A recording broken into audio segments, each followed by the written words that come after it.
Part of the Yates High School football team celebrating, he's better known as KJ, Kamar Emanuel, 3.7 GPA, plays offensive line, defensive line. He wants to go to school at Texas A&M. He started as a running back because he picked up weight. He went from 190 to 245, and they got him down to 230. And now he is a blocking linebacker who, by the way, I want to say a couple of weeks ago, you caught a touchdown pass. Is that correct? Yes, sir. Yes, sir. Against Madison. Yeah, against Madison.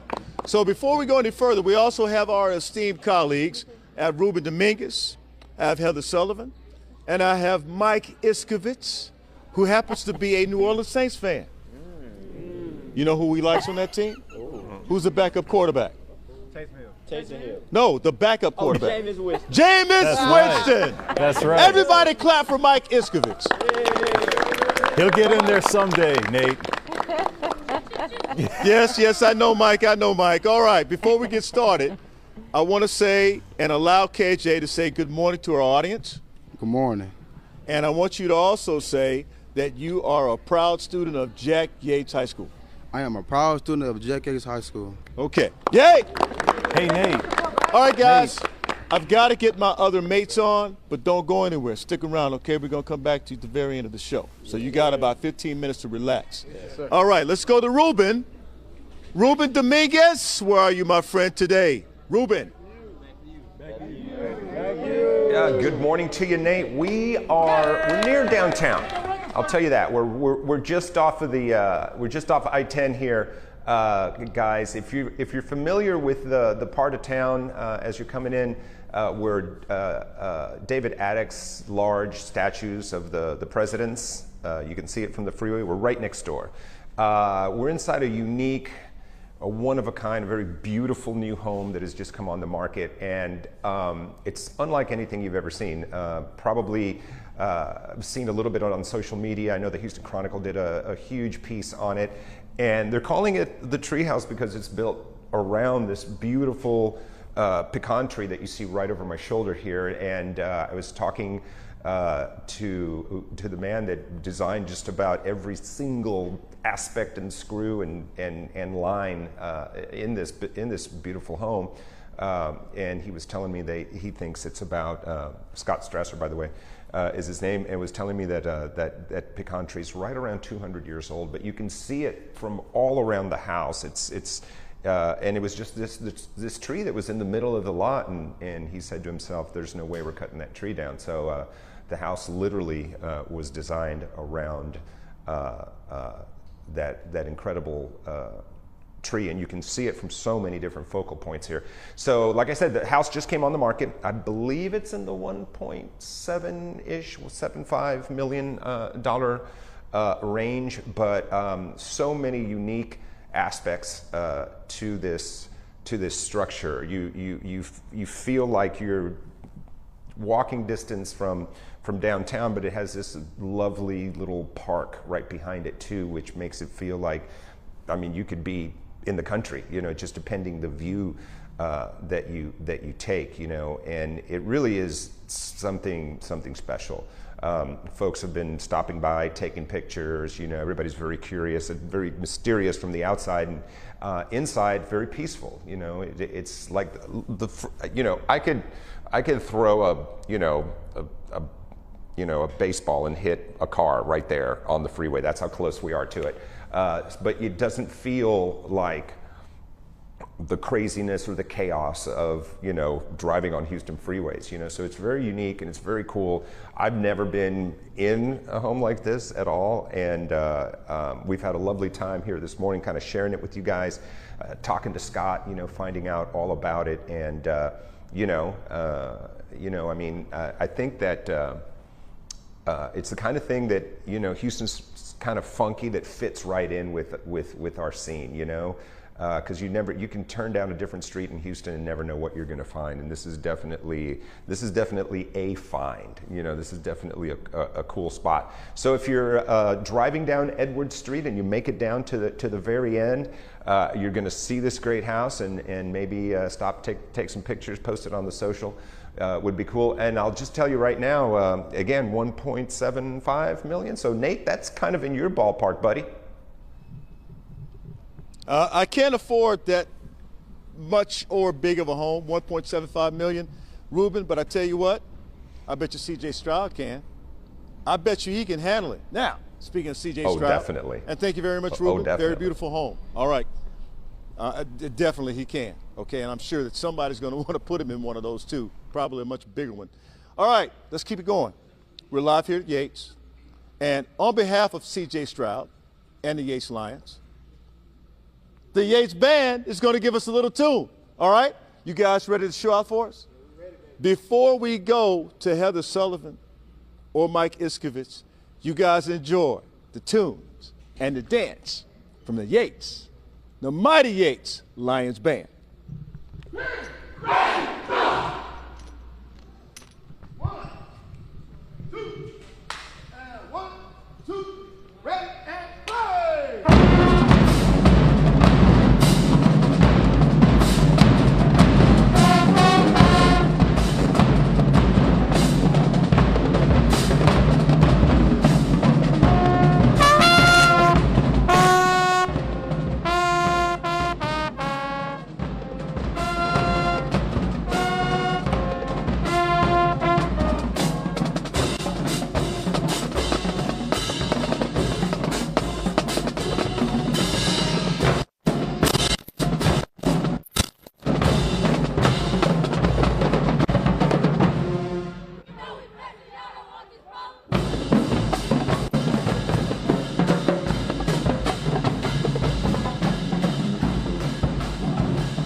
Love it!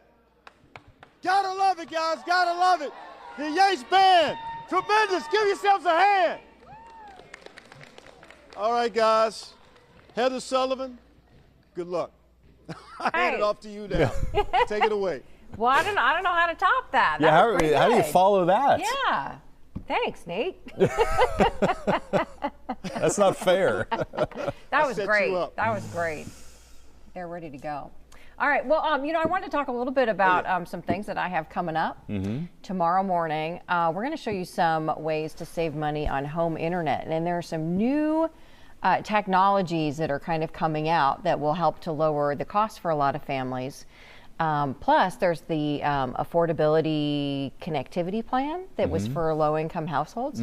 Only like less than half of the people eligible for They that. don't know about it. Yeah, they're not using it, and it's so we're going to talk about that. And but like the whole idea of like community-wide internet service. Yeah, why isn't that more of a thing? It is. It's Yeah. becoming more of a thing. So we're going to talk about this tomorrow. Where before, if you went into a restaurant's Wi-Fi or whatever, yeah, it's good access, but there were also warnings about you could have someone looking at what you're Yes. doing and stealing. Things are more secure these days, and so but now they're looking at ways to provide internet for like a whole community, like whether it's an apartment community or a neighborhood, utilizing bandwidth that's not being used because not everybody's on it all the time, and as a means of kind of sort of broadening it out instead of it always being sort of house by house. That's a great idea. Why does Yeah. everybody need their own Yeah. router for their house, especially Yeah. if you're gone all day, right? And somebody else can use Yeah. that bandwidth or whatever.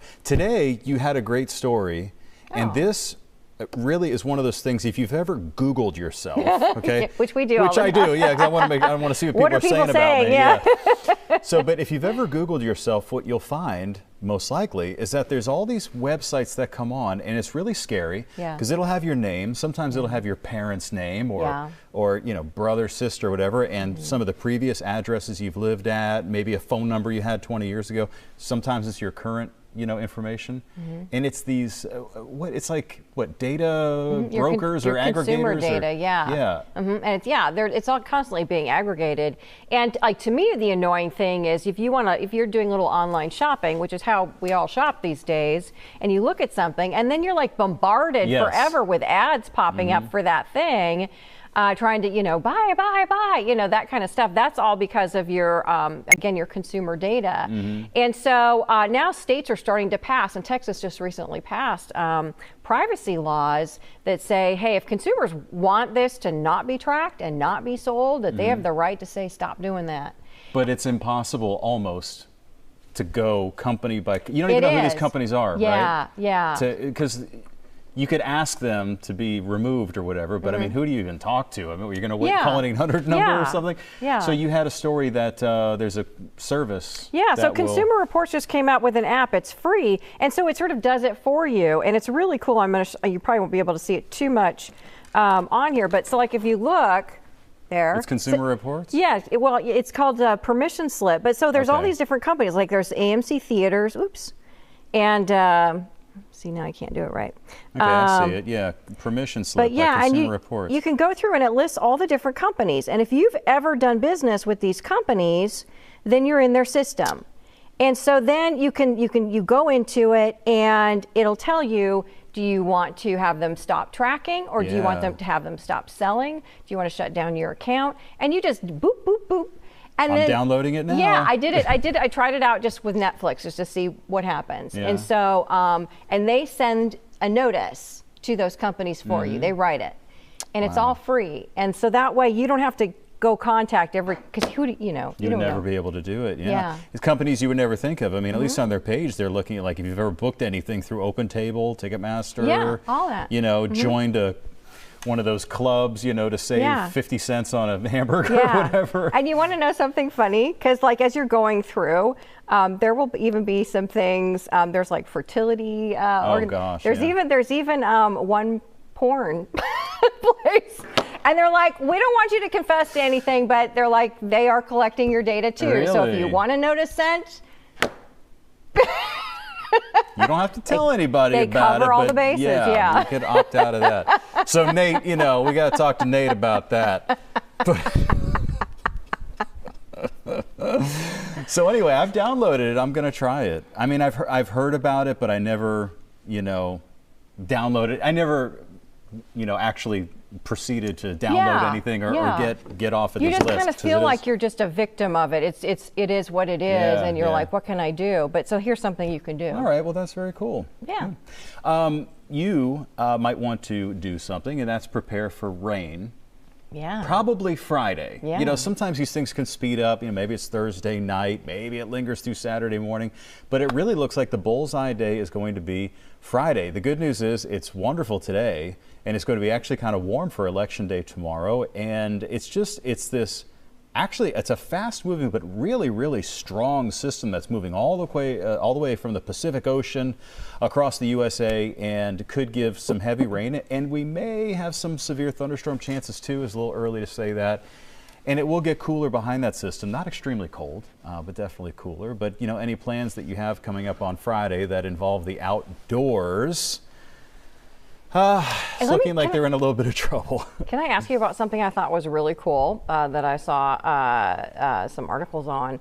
They were talking about the jet streams and how the jet stream right now, if you were like flying from like say New York to Europe, it goes faster because of the jet stream. Yes, absolutely. But because the jet stream across the U.S. kind of goes like this, it doesn't really work so much unless you're exactly flying. Well, you want to hear something neat? I wish you were here to explain it, but over the weekend, if you were watching on Saturday, you would have seen our fill-in meteorologist. His name's Nathan Moore. And he filled in for us last year, so a lot of people saw him, but he's an aviation meteorologist, so he does the forecasting for things like mostly for private jets.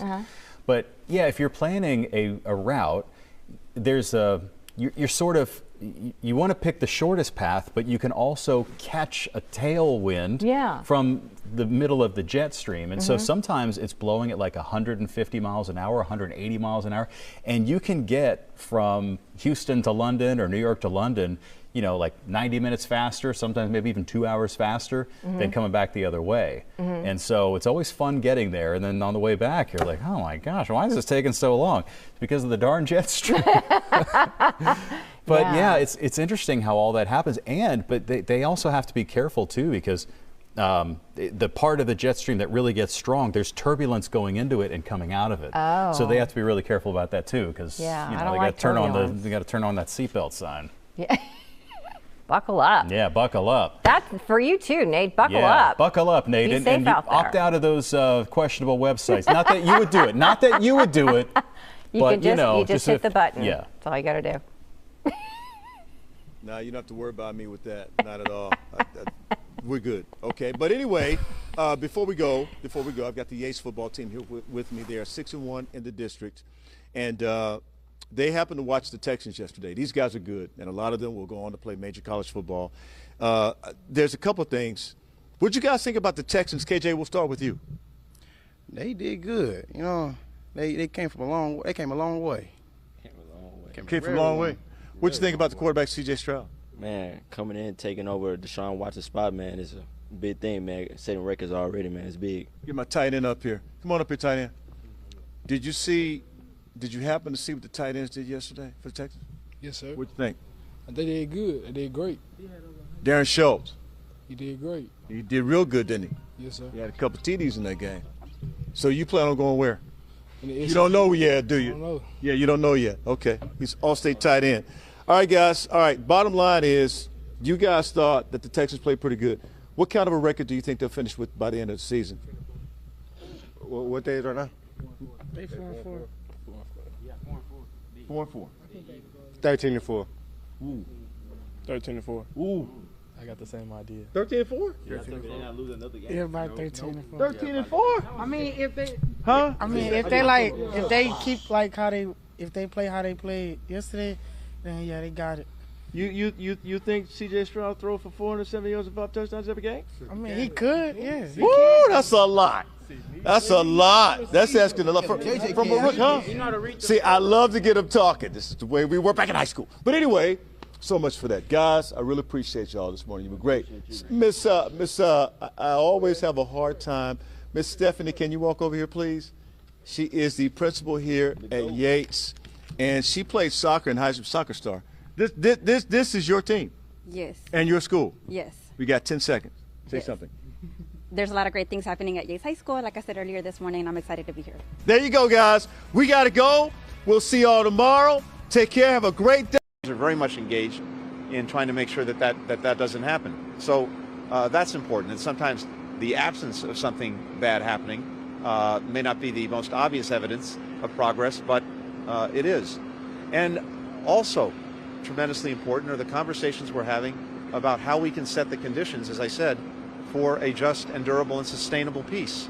And I think we had very important engagements with many of the countries in the region on that, so that we're doing that work. Even as we're focused on the day of and getting through this crisis, we're also focused on the day after and making sure that there's a better path forward coming out of it. So I think in each of these areas, we've made progress, and I come back to the proposition that what I heard in every single place, in a variety of ways, on all of these different issues, is the indispensability of American leadership, of American diplomacy, of American engagement. Countries are looking for us to do things, and we don't obviously agree on everything, but there are common views on some of the imperatives of the moment that we're working on together, and in other areas, we're making sure that we're communicating clearly and understanding where each other's coming from.